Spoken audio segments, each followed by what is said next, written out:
Hola, soy Manolo Castellano y estás escuchando un nuevo episodio del podcast de Carreras Científicas Alternativas.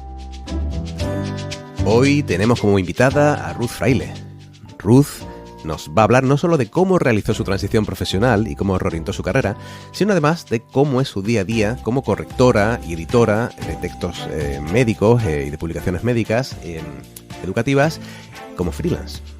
Pero antes de la entrevista, quería recordaros que tenéis la web de carrerascientificasalternativas.com, donde encontraréis entrevistas, artículos y muchos recursos sobre reorientación profesional y donde podréis inscribiros para recibir información sobre futuros cursos y talleres de orientación de carrera y transformación profesional para científicos.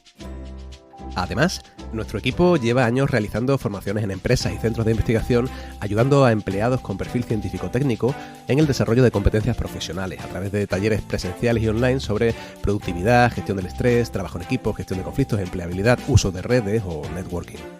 Si tu centro de trabajo está interesado en contar con alguna de estas formaciones, ponte por favor en contacto con nosotros en info@carrerascientificasalternativas.com. ¿Quieres escuchar ahora un ejemplo de transición profesional? Aquí tenéis un nuevo ejemplo de carrera científica alternativa. Bueno, Ruth, es un gustazo tenerte en el programa, en el podcast. Muchas gracias, Manolo. Bueno, Ruth Fraile es autora y editora de textos educativos y muchas cosas más, que ahora nos contará. Y me gustaría, Ruth, como siempre en este podcast, comenzar la charla o este café online contándonos por tu parte cómo empezó todo esto, ¿no? O sea, tú ahora mismo eres esto, pero en su momento no lo fuiste y de hecho vienes del mundo biológico, digamos, ¿no? Cuéntanos un poco ese inicio. Pues, a ver, hace ya bastantes años yo termino la carrera de biología en la Universidad Autónoma de Madrid y al cursar quinto de carrera, el profesor de antropología, que es Máximo Sandín, me ofrece la posibilidad de hacer allí con él una tesis doctoral. Y bueno, a mí me apasionan muchas cosas. De hecho, yo había empezado la licenciatura, la especialización en bioquímica, porque me encantaba la genética, pero después de cursar cuarto, descubro que ese mundo del laboratorio no es el mío, ¿no?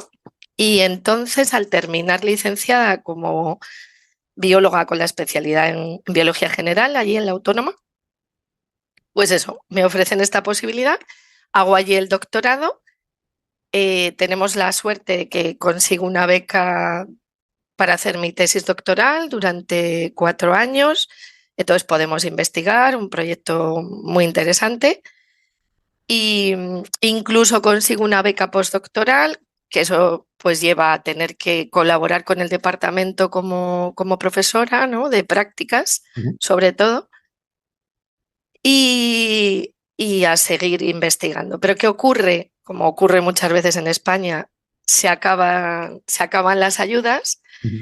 Entonces, la posibilidad que yo tenía en ese momento, por cómo estaba configurado mi departamento, era o me iba con una Fulbright a Estados Unidos o me iba fuera de la universidad, porque, a ver, hubo un planteamiento personal de ir a Estados Unidos, pero como me decía Máximo, mi director, esto entonces era engordar al cerdo para matarlo, en el caso nuestro, ¿no? Porque había mucha gente joven dentro del departamento que a lo mejor me sacaba 2 o 3 años, que iba a conseguir cuando surgieran plazas de titular ese hueco antes que yo.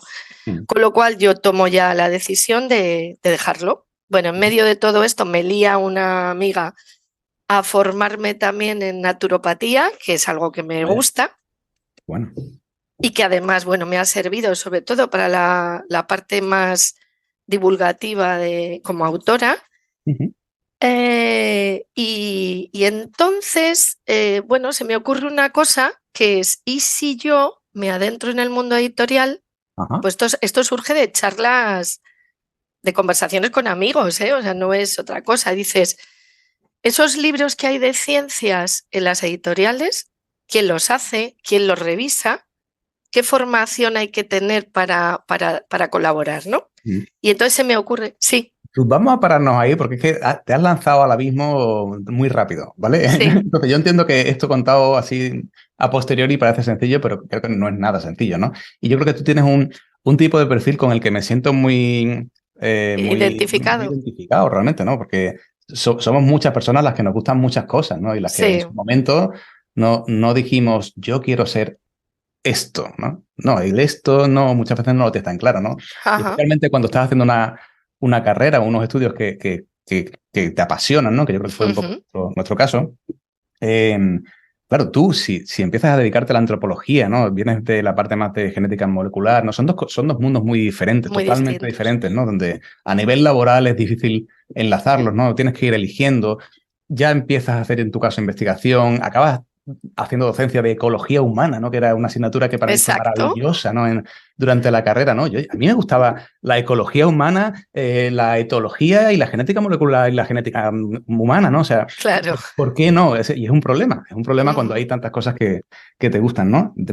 Es más, si ya te metes en naturopatía, Ya. da muestras de que hay algo ahí importante a nivel de interés, es decir, la propia competencia de uno es la posibilidad de hablar de muchas cosas, de interesarte por muchas cosas, Mm. y eso muy probablemente, y lo veremos después, va en contra de la actividad profesional de uno, incluso a nivel como freelance, ¿no? No porque no seas capaz de hablar de muchas cosas muy bien, sino incluso de posicionarte como experto en una cosa concreta o encontrar ese Sí, sí, empleador, ¿no? sí.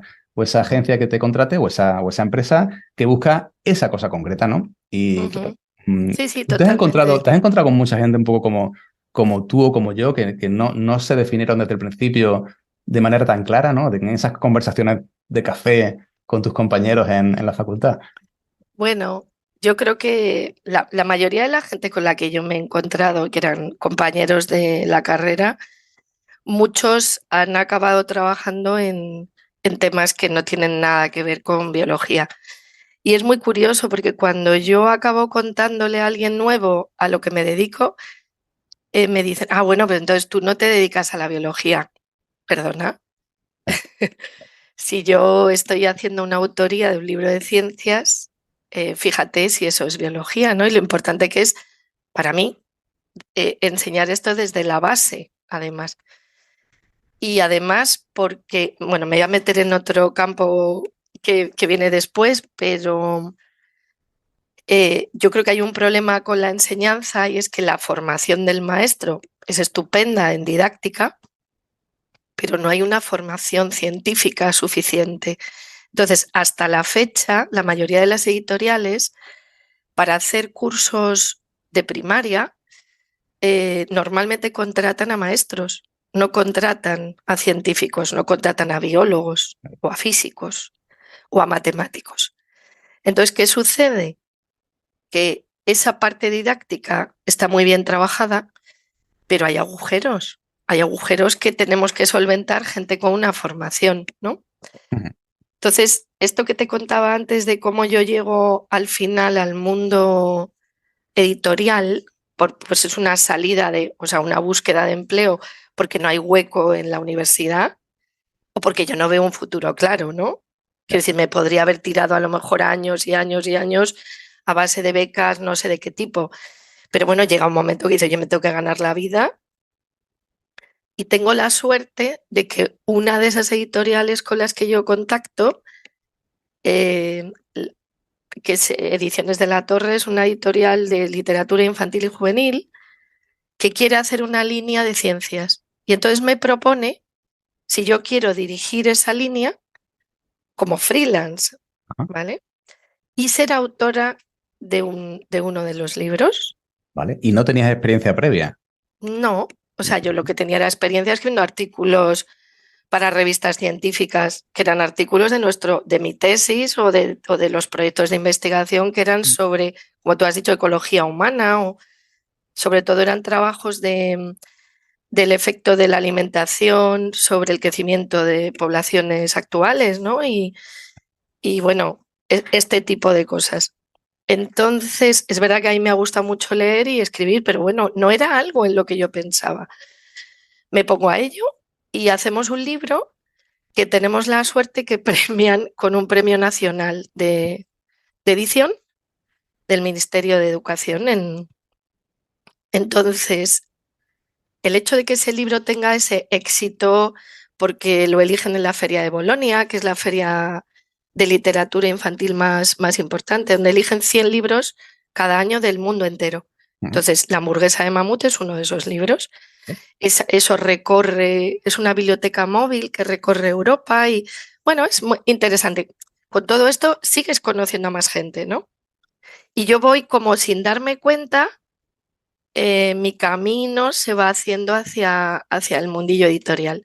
Entonces, incluso cuando estoy buscando trabajo, eso que coges el periódico y ves las páginas, cada vez que hay una noticia en la que se pide un autor, claro, ahora es un mundo donde para nosotros es muy normal escuchar copywriter, pero es que entonces esto no existía, ¿vale? La gente ponía anuncios en los periódicos porque no usábamos internet, ¿eh? Madre mía. Claro, y entonces de ahí surge esto que, bueno, una de las empresas con las que yo llevo 30 años trabajando, que es Joannás, que antes era otra empresa y que me contrata para escribir un material de divulgación científica para la industria farmacéutica. Por eso yo tengo este paralelo entre la industria y la otra parte de educación a la que todavía no he llegado. Y sigo escribiendo. Y mientras, pues hay otra editorial que se llama Olaya que me contrata para hacer un manual de enfermería. Es decir, voy haciendo un montón de cositas donde mi formación como bióloga, mi parte de naturopatía, va sirviendo, mi capacidad para escribir, claro, pues si no, esto no vale, empieza a forjarse un proyecto con el que realmente yo no contaba. Entonces, bueno, la suerte, que en un momento hay una entrevista de trabajo con McGraw-Hill, donde mi perfil no encaja exactamente porque al final buscaban más un ingeniero o una ingeniera, Sí.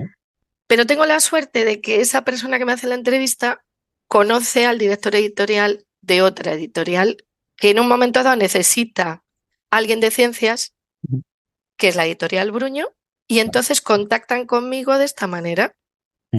Y ahí empieza ya mi carrera profesional de verdad, porque además tengo la suerte, al ser doctora, de una ayuda que había, o sea, una manera, primero me contratan para cubrir un puesto de trabajo, ¿no? Pero mientras estoy allí, hay una posibilidad que es incorporación de doctores a empresas. Vale. Y entonces aprovechamos, la editorial y yo, esa circunstancia y ya me quedo. Vale. Eso, el primer año es el ministerio el que... Eso es un fomento de empleo, ¿no? Para los doctores. Y a partir de ahí ya me quedo en esa editorial y un poco lo que te he comentado, ¿no? En este caso, perdona, Ruth, Sí. eres uno de esos casos en los que les sirvió tener un doctorado para encontrar un trabajo, ¿no? Que hay veces que no es tan obvio eso, ¿no? Totalmente. Y de hecho, esto que te he comentado antes de la industria farmacéutica, una de las razones por las que siendo bióloga y no médico, yo consigo entrar y consiguen hacerme esa prueba para que yo escriba, es porque soy doctora. Claro. Es decir, en el mundo editorial, en determinados ámbitos, que tu autor sea doctor es interesante. Estamos igual, o sea, ahora hay más gente que se doctora, ¿no? Hay un fomento del doctorado desde otro ángulo. En la época en la que yo me he doctorado, en el año 93 me doctoró. No era, o sea, la gente que se doctoraba era para quedarse investigando en la universidad, fundamentalmente. Claro. Era muy raro encontrar en otros mundos profesionales a doctores si no se iban a dedicar a la enseñanza o a ámbitos relacionados con la universidad o centros de investigación, ¿no? Claro, claro. Oye, ¿y qué habilidades pudiste trasladar directamente de todo lo que sabías o a nivel de competencias, ¿no? En ese día a día que no tiene ya tanto que ver en principio con la investigación, ¿no? Sino más bien como autora, editora, correctora, no sé, ¿qué trasladaste? Al final, lo que realmente tú trasladas, por ejemplo, al mundo editorial, pues para mí era nuevo. O sea, esto de editar, ¿qué es? De hecho, seguro que el 90% de la gente no sabe qué es editar un libro, ¿no? Entonces, un editor lo que acaba siendo es una persona que coordina el trabajo de un equipo donde hay autores, por ejemplo, porque yo en la editorial donde entro en Bruño entro como editora. Hay autores que elaboran un original, hay correctores que lo corrigen, hay ilustradores, hay que montar un equipo entero. Eso se tiene que ajustar a un diseño que corresponde a una etapa concreta. A mí me contratan inicialmente para hacer bachillerato, es la primera etapa en la que entro, porque se entiende que con el nivel formativo siempre se buscaba, ¿sabes?, personas que pudieran hacer esos cursos. Sabes que los libros de bachillerato de física o química o biología tienen una complejidad que es muy importante, ¿no? Entonces, hombre, tú vienes de haber estado haciendo una tesis doctoral, estás preparado conceptualmente, ¿no? Para que todo eso que te están contando sepas lo que es, para que veas una fórmula y la entiendas. Y a partir de ahí, aprendiendo, como si dijéramos, aspectos específicos de la edición, es decir, si esto tiene que ir en negrita, en cursiva, si se hace así, si se resalta, si se resume, y cómo se hace, qué es un diseño. Tú lo que tienes son conocimientos. Claro. Y esos conocimientos son los que, sobre todo los que... Luego ya, bueno, pues cada uno es como sea, ¿no? Tu capacidad de trabajo. Esto es una cosa, hoy lo venía pensando, ¿no? Pensando en una de las cosas que os quería contar. Que yo siempre he pensado que tienes esa idea, o yo era así por lo menos, que todo el mundo era capaz de cualquier cosa, ¿no? Es un poco como que todas las habilidades están en todos, ¿sabes? Porque yo siempre he pensado que una persona, pues como cualquier otra, me ha costado con el tiempo descubrir cuáles son mis habilidades. Entonces yo me he dado cuenta después de muchos años que a lo mejor yo no soy muy observadora, o no tanto como otras personas, pero soy muy rápida o soy muy hábil para determinados aspectos, ¿no? Esto es algo que se aprende en el camino. Y estaba ahí, ¿sabes lo que te digo? Estaba escondido en un cajón, ¿no? Sí, esas cosas que te dicen incluso a veces eso, personas que, o sea, en tu vida personal o tu familia hay habilidades que están y que tú no descubres en la parte profesional hasta que de repente te das cuenta por comparación, pues eso, por ejemplo, que tú eres capaz de, no sé, cada uno tenemos nuestras virtudes, ¿no? De extraer muy bien la esencia de un texto. Hay algo que bueno, yo lo iba a decir después, ¿no? Lo que a mí me parecía muy importante, pero hay algo que se repite siempre en todos mis trabajos. Para mí es la relación con los demás. Vale. Para mí eso es una habilidad que en mi trabajo es fundamental. Entonces yo estoy muy preocupada actualmente con lo que está pasando con la comunicación, ¿no? A las personas nos cuesta mucho coger el teléfono, hablar, tener una conversación. Yo hoy te iba a haber propuesto incluso, si quieres, si estás, que creo que estás en Murcia, yo estoy en Alicante, te iba a decir, me voy, pues mira, ¿por sí. qué no? O sea, hemos perdido. Yo me remonto al origen de mi mundo editorial y luego os contaré, bueno, cómo cambia mi vida y tal y cual, pero sigo trabajando editando. Y antes nos reuníamos todos los equipos, te reunías con los autores, con los ilustradores, que es, o sea, es un mundo, el mundo de ilustrador es tan bonito, ¿sabes? Es gente tan creativa, tan maravillosa, que aporta tanto y está siempre tan atrás que antes era muy bonito porque en las reuniones salían cosas que enriquecían mucho. Y ahora, como mucho, hacemos esto que estamos haciendo, que es vernos a través de una cámara. Esto como mucho. Porque lo normal es que la gente no quiere esto. La gente quiere emails que contesto cuando quiero, si quiero y como quiero. No hay tiempo, ¿no? Claro. Y a mí me parece muy relevante recuperar la comunicación. Y sería un consejo que daría al más joven, que seguro que me saca 7 cuerpos en tecnología, ¿vale? Es decir, trabaja la comunicación, porque es increíble hasta qué punto lo más interesante de tu trabajo acaba surgiendo de eso. Claro. Por lo menos es mi experiencia. De una buena comunicación, de buenas relaciones, pero no buenas relaciones. No, de verdad. O sea, de que tú al final te quedas y dices, oye, qué grato ha sido conocer a esta persona y cómo me apetece, y tengo la sensación de que si dentro de 6 meses yo cojo el teléfono y volvemos a hablar y esa persona me puede ayudar o yo la puedo ayudar, lo vamos a hacer. Claro. ¿sabes? Y esto me parece... Claro, pero en ese aspecto piensas tú que la propia profesión se perjudica, ¿no? O sea, los resultados, ¿no? O la forma de hacer el trabajo está siendo perjudicada por esto, ¿no? Por la Yo falta de... creo que totalmente. ¿Cómo ha cambiado el mundo de la edición en todos estos años, Ruth? Pues mira, cuando yo entro en la editorial Boruño, bueno, es que te voy a contar algo más. Cuando yo hago mi tesis, es que esto siempre lo cuento, es muy gracioso. Cuando yo entro en la universidad, o sea, cuando yo empiezo mi tesis doctoral, yo no llego a usarlo, pero lo utilizo para el departamento, los discos de 5 y cuarta, ¿Eh? los floppies, o sea, no los floppies, los blanditos. Dándote. Pero es que yo llegué a conocer las tarjetas perforadas. Yo no las usé, Yo las vi. Igual pero que tú. las vi. Sí, sí, sí. Estaban en la facultad de Ciencias de la Autónoma. Mm. Recuerdo la llegada del primer ordenador. Recuerdo lo que te digo, mi tesis toda en floppies de estos de 3,5, ¿no? Era lo de el tamaño de la chaqueta de los americanos y el tamaño del bolsillo de los ejecutivos. Mm.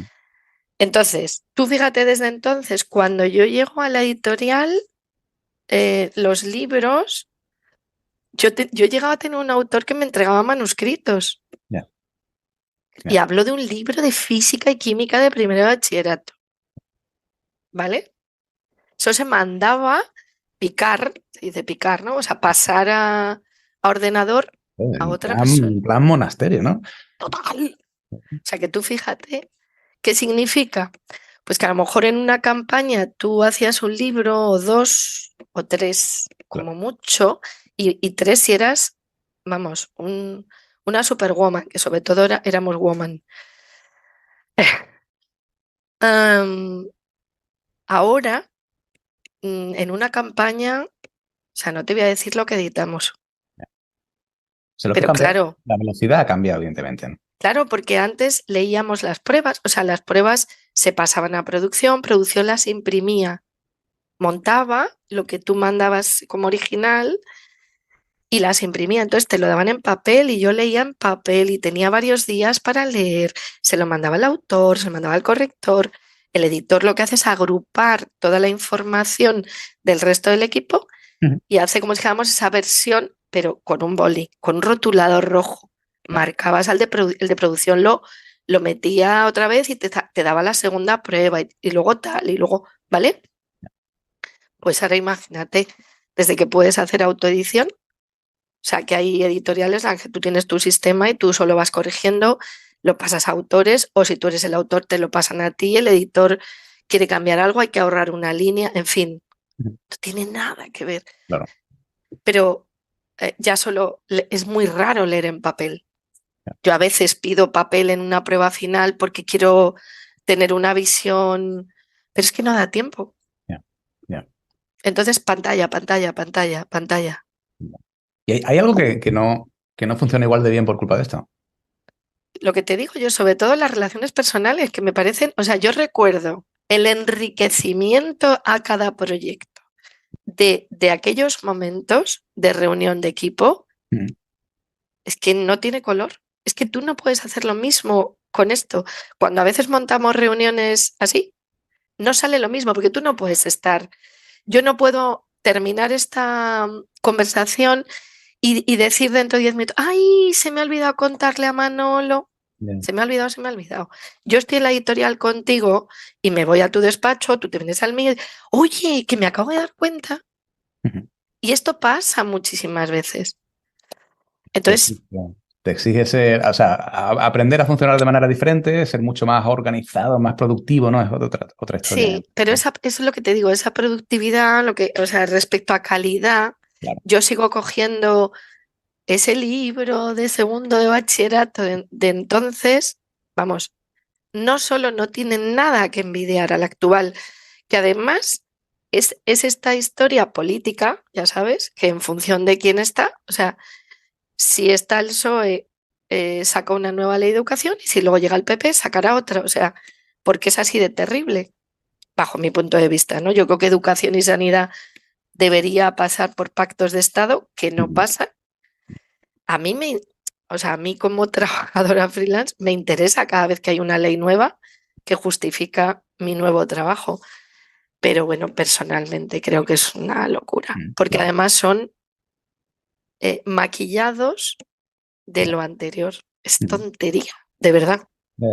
Pero tienes incluso que leerte esas leyes, ¿no? Entiendo. Por supuesto, tienes que leerte esa guía, ajustarte a lo que se pide y entonces las editoriales ¿qué hacen? Comprobar lo que tenemos, cuánto nos vale de lo que tenemos para lo que tenemos que hacer, porque claro, Claro. tú piensas que el coste de un libro es altísimo. O sea, yo ahora que, por ejemplo, soy freelance, a mí si me contratan, yo he hecho ahora, acabo de hacer las 2 últimas campañas para editoriales que son las que sacan el material en 22, 23, 23, 24, ¿no? Es lo que la ley ha puesto, salvo Murcia y Andalucía, que han pedido una prórroga y van a poder sacar los cursos pares al año que viene. Pero bueno, que es en lo que están trabajando ahora. Pero tú imagínate además con esta ley de comunidades autónomas en la que hay una base obligatoria y mínima, lo que es el decreto de mínimos, que todas las comunidades se ven obligadas a enseñar, ¿vale? Por etapas, pero luego cada comunidad decide cuánto más añade. Con lo cual, las editoriales hacen su estudio de mercado y dicen, ¿cuánto vendo aquí o cuánto espero vender? Pues me interesa sí o sí hacer Andalucía, me interesa sí o sí. Oye, La Rioja, pues no me interesa. ¿Qué te parece?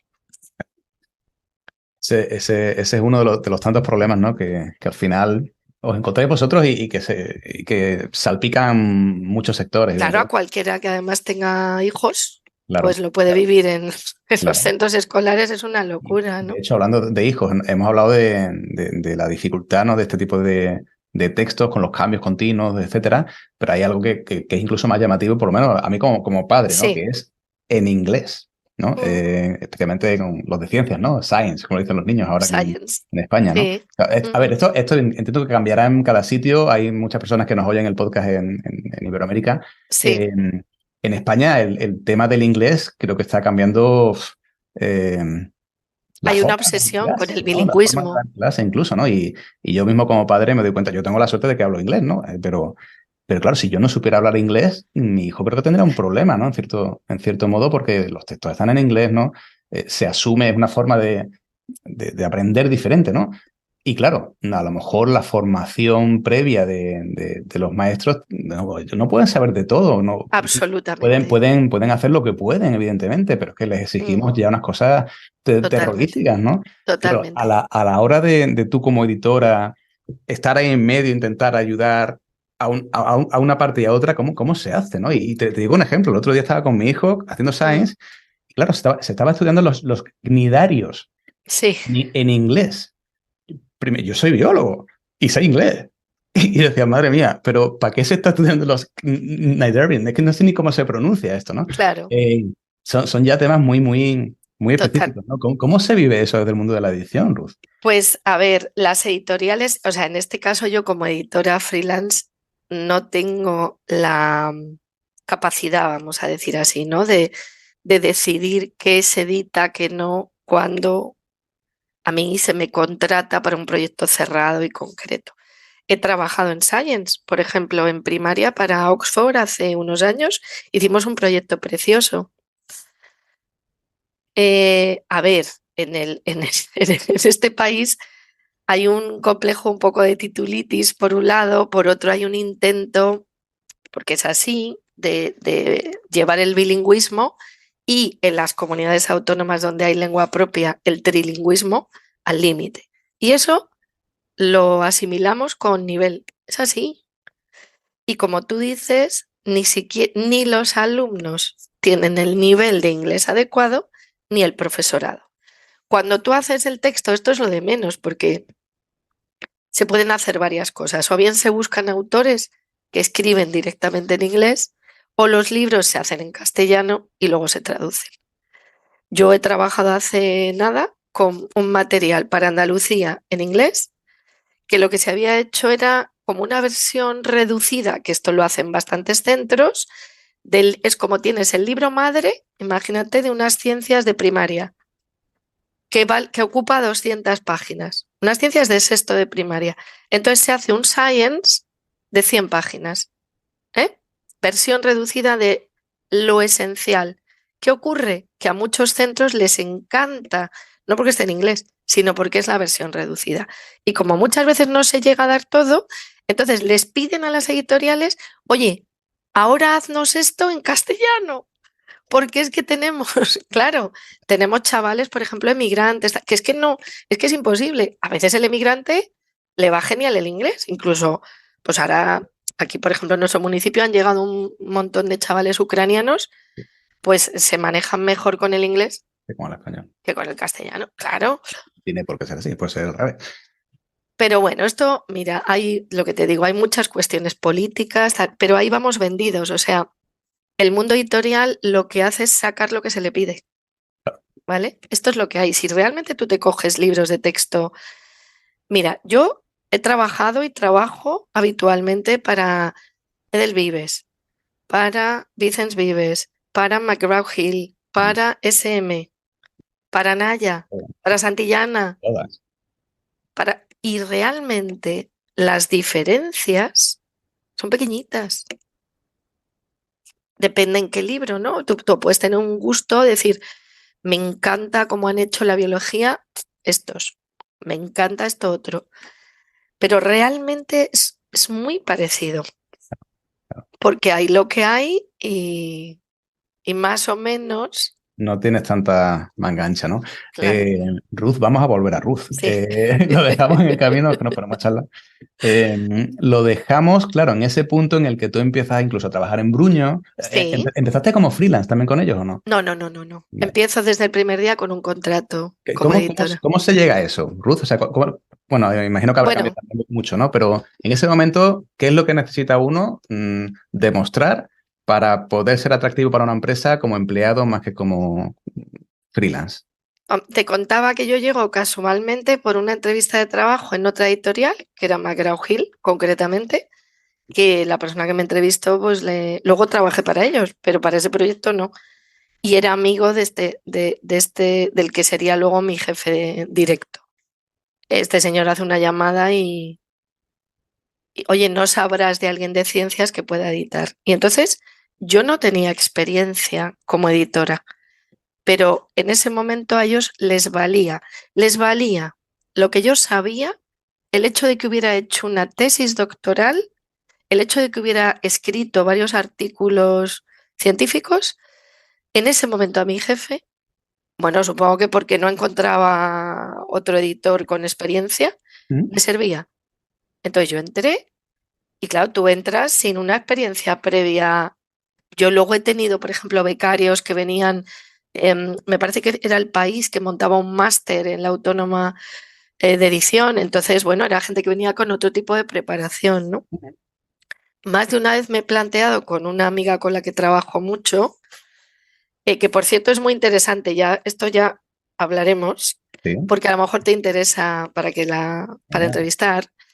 Ella es profesora en la Universidad de Comillas, pero también trabaja de freelance conmigo, es bióloga también y fue, bueno, mi primera compañera editora en Bruño, ¿no?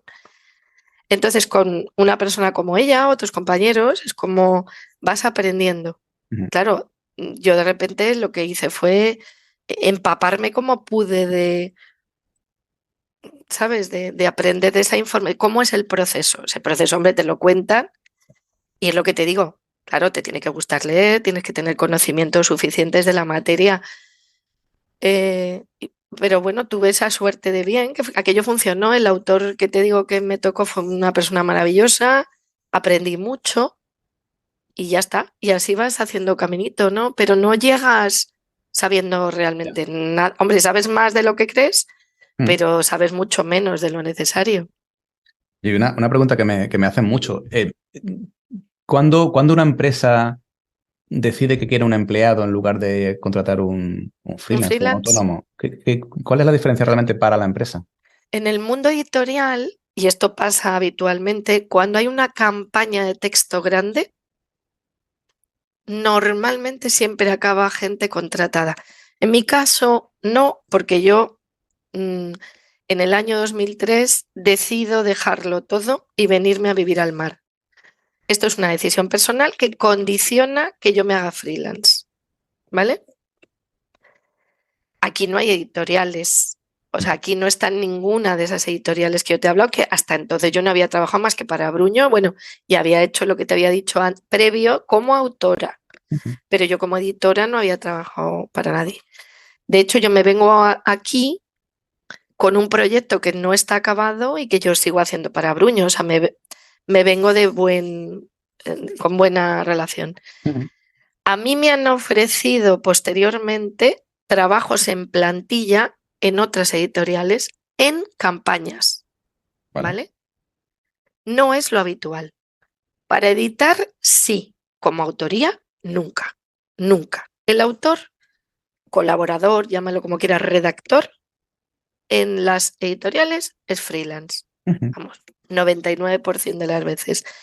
Tú puedes estar dentro de una editorial y en un momento determinado que alguien te pida que hagas de autor de algo concreto, ¿no? Pero la contratación de autor, el autor es otra cosa, de fuera. Es un especialista de área, es lo que te decía, ¿no? Esos maestros que hacen la primaria o alguien que se acaba especializando, que es lo que me ha pasado a mí. O sea, yo de venir del mundo editorial como editora, al haber tenido ya el libro de la hamburguesa, al haber seguir trabajando para Yuanas en historia de la medicina, en divulgación científica, empiezo a trabajar para Sport Life, por ejemplo, haciendo mi doble página de alimentos. Quiero decir, cuando vas haciendo muchas cositas como autor, pues te puedes acabar convirtiendo en esto. Y al final a mí hoy se me contrata mucho más como autora que como editora. Lo que pasa es que yo soy editora también, entonces, a ver, esto es una ventaja para las editoriales, porque yo sé muy bien lo que quiere el que está al otro lado, o la que está al otro lado, ¿no? Porque yo he estado en ese sitio y eso ellos lo saben, ¿sabes? Entonces, a mí me han ofrecido, por ejemplo, en esta última campaña, ¿te interesa? Ya, es que yo no me voy a ir a vivir a Madrid ni a Barcelona, ¿sabes? Para eso, para contratarte en plantilla, es trabajo. O sea, la gente de las editoriales puede tener días libres, pero está en las editoriales. ¿Y no ha evolucionado eso a remoto? No ha evolucionado completamente a remoto. No. Esto que yo te decía de dentro de 10 minutos se me ha ocurrido no sé qué, en una editorial hay un movimiento muy interesante. Yo ahora estoy participando en un proyecto, por ejemplo, donde es un proyecto de literatura infantil y juvenil, pero que como tiene un componente de ciencias, no puedo decir más, porque ya es un tema que no es mío, o sea que no como no ha salido el libro, no puedo hablar. Pero donde se tira del departamento de ciencias y entonces se me busca y me oye, ¿harías la supervisión? Esto es otro puesto de trabajo para un biólogo, por ejemplo, o un matemático o un físico. La supervisión editorial es un trabajo que siempre se contrata freelance y es el ojo del experto. Es decir, el especialista en algo o el que tiene una... Yo no soy especialista en nada, lo que decíamos, ¿no? Esto es, lo que pasa es que tienes una formación suficiente como para que un texto científico seas capaz de valorar hasta dónde hay agujeros o qué es subjetivo o qué es obvio, o no sé, ¿sabes? Entonces, ese es un puesto que yo no conocía y que cuando entras en el mundo editorial sabes que está, pero es freelance. Ya. O sea, que pases a una editorial, suele pasar el que a lo mejor o el becario que entra ayudando como editor y acaba funcionando muy bien y se le contrata. Esto acaba de pasar, por ejemplo, en una editorial esta campaña, ¿no? Con una persona con la que yo he trabajado. Pero es un mundo que se mueve mucho. O sea, ahora en casi todas las editoriales hay despidos, en muchas, de estos contratados estos 2 años, porque la campaña gorda se ha acabado. Entonces, las editoriales, ¿para qué van a gastarse dinero si estamos Te digo. freelance, que podemos cubrirlo, ¿no? Oye, y en tu caso, ¿cuándo fue el momento en el que te diste cuenta, por un lado, que te diste cuenta que querías o que te venía bien ser freelance, ser autónoma? Ujú. Y por otro lado, que no sé si fue en el mismo momento, ¿cuándo empezó a gustarte ser freelance? Vale. Lo que te decía, en mi caso es un tema muy especial porque a mí me marca más mi vida personal. Yo vivo en Madrid, soy madrileña, me encanta Madrid, pero hay un momento personal en mi vida que o sea, quiero vivir en un sitio del que no me quiera ir cada fin de semana. Yo me pasaba los fines de semana que me iba a la sierra o a la playa, ¿vale? Porque me ahogaba Madrid. Mira, quiero vivir en un sitio donde no me quiera mover, por lo menos no moverme de esta manera. Ujú. Y es cuando decido, yo he veraneado aquí toda la vida, conservo muchos amigos y me tiro un año donde además hay una persona que ya se ha venido antes que tira un poco, venga, anímate, y me vengo, ¿no?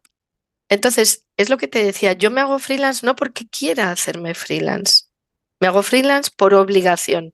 Yo en ese momento soy coordinadora editorial, tengo un puesto de trabajo bárbaro, un sueldo muy decente, es decir, y dejo a toda mi familia y amigos en Madrid, aunque yo sigo yendo, Sí, sí. pero es una decisión importantísima. Y vengo a probar, Ajá. voy a probar.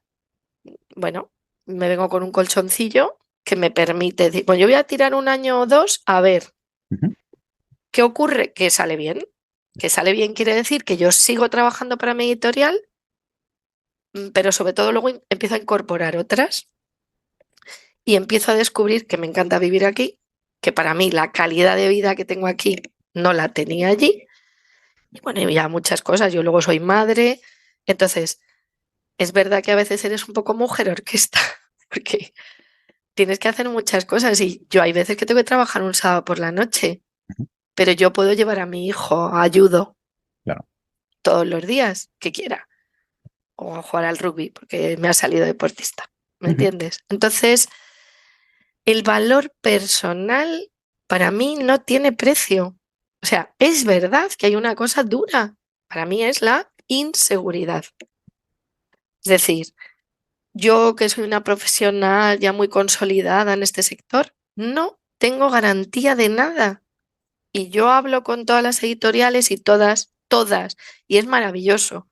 Lo que te decía de las relaciones personales. Ruth, no te preocupes. En el momento que haya algo que se Ujú. ajuste a tu perfil, claro, ahí estamos contigo. Pero ahora mismo, por ejemplo, es un momento de bajón.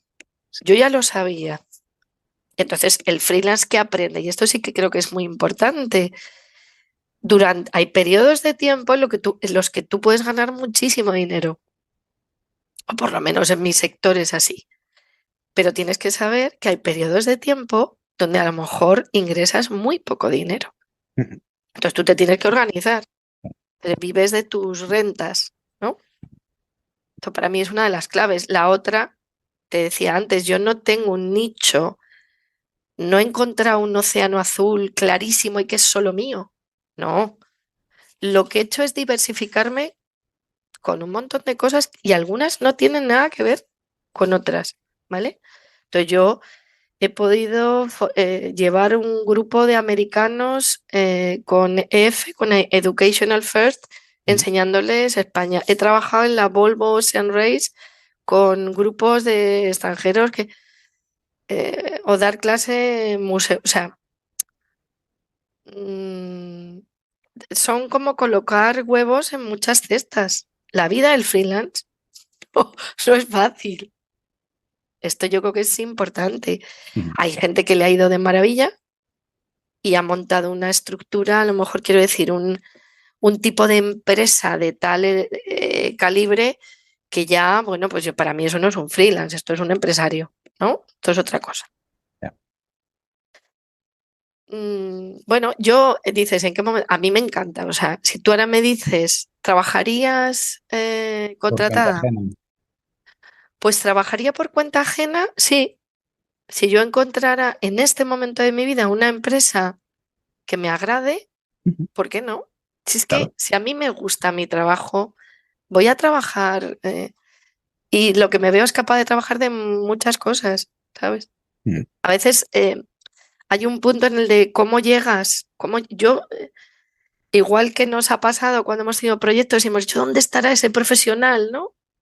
Yo sé que yo puedo ser esa profesional que la empresa no sé qué está buscando y no, porque mi currículum no está hecho como tú de esto sabes bastante. Sabes que a lo mejor no tiene todo lo que tiene que tener para que el ojo del que lo mira tal, pero es que a lo mejor hago esto y no le vale al otro. Es difícil. Claro, o sea, lo que comentas de diversificar es absolutamente fundamental, ¿no? Va un poco en contra de la tendencia, ¿no? A nivel de empleo, ¿no? El mundo de la empleabilidad, cuanto más segmentado mejor, no solo por lo que tú eres de experto, sino por la posibilidad de ir más fácilmente a un segmento de población que van a ser los que te van a emplear, ¿no? Claro, pero eso es cuando las cosas funcionan más o menos bien en esa dirección. Y, entonces, en el otro aspecto, claro, tú como freelance, ¿buscas a los clientes o son los clientes los que te buscan a ti? La mayoría de las veces, yo ya tengo unos años, me buscan a mí, porque hay una experiencia, entonces para un determinado proyecto me llaman. O sea, yo tengo la suerte de que en determinados momentos, la suerte, a ver, quiero decir que puedo rechazar trabajos, ¿no? Lo que te decía en esta campaña pasada, con todo mi dolor y con condiciones que serían buenas, porque yo a veces he rechazado trabajos, bueno, pues porque me parece que las condiciones no son las adecuadas y no estoy de acuerdo. Fundamentalmente las económicas, fundamentalmente, no solo esas. Pero he tenido que rechazar cosas que me gustaba el proyecto, pero era imposible. A veces he tenido que rechazar por incompatibilidad. Yo no puedo hacer la autoría de Science o de Ciencias de sexto de primaria para Del Vives y a la vez para Business, porque no puedo hacerlo. Claro. Entonces, bueno. Pues, Ruth, a ver, me encantaría seguir hablando de estas entrevistas que son casi una charla de Madre café, mía, ¿no? pues si llevamos una hora. reloj. Pero me gusta siempre cerrar un poco desde el inicio, ¿no? Si tuvieras que hablarle, o sea, si te viniera de repente alguien en busca de consejo, ¿no? Y se llamara Ruth Fraile, por ejemplo, ¿no? Y estuviera ahí que no sabe si coger la Fulbright o no. ¿Tú qué le aconsejarías? ¿Qué le dirías? Nada, yo le diría, yo además pienso que te debes a lo mejor arrepentir de lo que quieras hacer que no hayas hecho, pero yo tuve claro que eso no lo quise hacer, ¿no? Entonces aprovecha y disfruta de lo que haces, ¿no? De lo que trabajas. Es muy importante que te guste todo lo que puedas. Digo todo lo que puedas porque a veces hay cosas que no nos entusiasman, ¿no? Déjalo. Y diría lo que te decía antes, deja buenas relaciones, siempre, siempre, da igual, incluso aunque el proyecto no sea de tu agrado, deja buenas relaciones y prima lo emocional. Es que eso lo hemos perdido tanto y yo creo que es tan importante, ¿sabes? Que somos personas. No, se nos olvida. Sí. Pues Ruth, ¿qué te voy a decir? Que ha sido un gustazo tenerte en el podcast, haber tenido este cibercafé y espero que pronto, aunque sea en Elche o en, yo qué sé, a medio camino, ¿no? Que nos tomemos uno presencial. Un café o que haya una circunstancia que nos haga encontrarnos profesionalmente, ¿por qué no? Hablaremos, ya te contaré. Ruth, vale. Mil gracias. Mil gracias a ti, que ha sido un placer. Bueno, espero que os haya gustado el episodio de hoy. Sabéis que nos podéis encontrar en redes sociales, en Twitter, LinkedIn, Facebook, Telegram, WhatsApp y YouTube, simplemente buscando Carreras Científicas Alternativas. Tenéis también la web de carrerascientificasalternativas.com, donde encontraréis entrevistas, artículos y muchos recursos sobre reorientación profesional y donde además podéis inscribiros para recibir información sobre futuros cursos y talleres de orientación de carrera y transformación profesional para científicos. Mil gracias por estar ahí, mil gracias por apoyarnos y por darle fuerza a este nuevo movimiento de profesionales interesados en carreras científicas alternativas. ¿Y alternativas a qué? Bueno, pues alternativas a cualquier trabajo, profesión o carrera en la que ya hayas pensado.